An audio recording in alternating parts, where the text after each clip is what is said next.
Greetings from sunny Florida, or at least sunny at the moment. We're getting ready for a storm down here, and we've been asked, what do you do in prepping for a storm like that? Well, this size of a storm, or even a smaller storms that are significant, which would have 50, 60, 70 miles an hour wind, these are some of the things that we would do.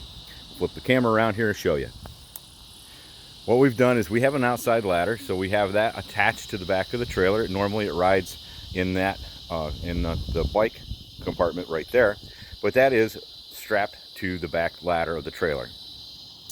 You can also see that we have taken in our awning, and that's all secure, and we've also cleaned off, taken and putting away all of our outside furniture. That's all in our underbelly storage compartment.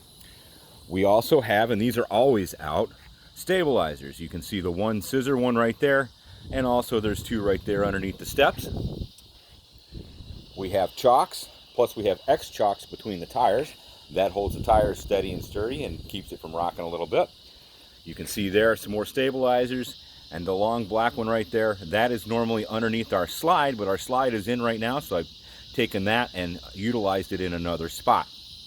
We'll go over where the slide is, why the slide is in just a moment.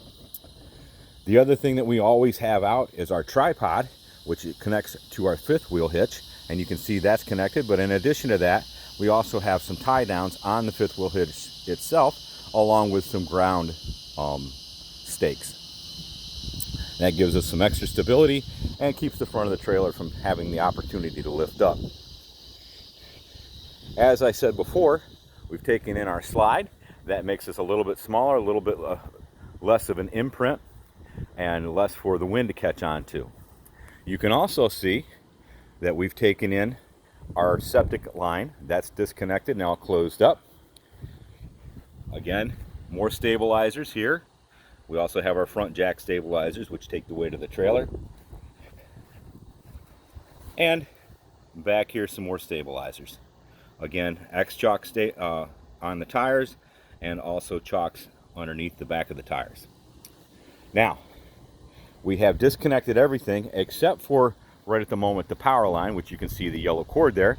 The water is disconnected, and like I said before, the sewer is disconnected. That way those things don't blow around, come disconnected, end up in somebody else's yard, or do damage to the trailer. And where you eventually are going to disconnect the shoreline too, shore power too.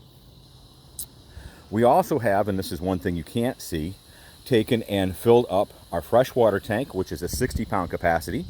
We have a gray water tank, which holds our bath water and things like that. That's a 40-gallon capacity.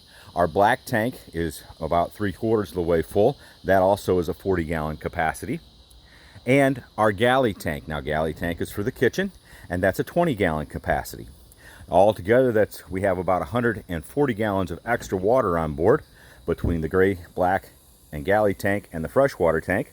And that gives us just a little over 1,100 pounds at 8 pounds to the gallon of water of extra weight on the trailer.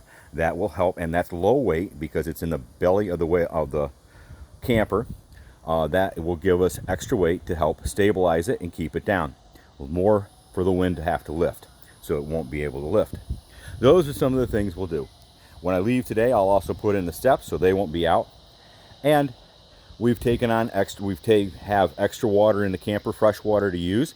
The fresh water that's in the tank, we don't use that for drinking, but we will use it for showering, flushing the toilet, and those kind of things should we lose power here at the campground. We also have a generator in the back of our truck so that if we lose power, we can even run the air conditioning off of that generator. And fortunately, our refrigerator is one of those refrigerators that not only runs off of electrical power, but it also runs off of propane.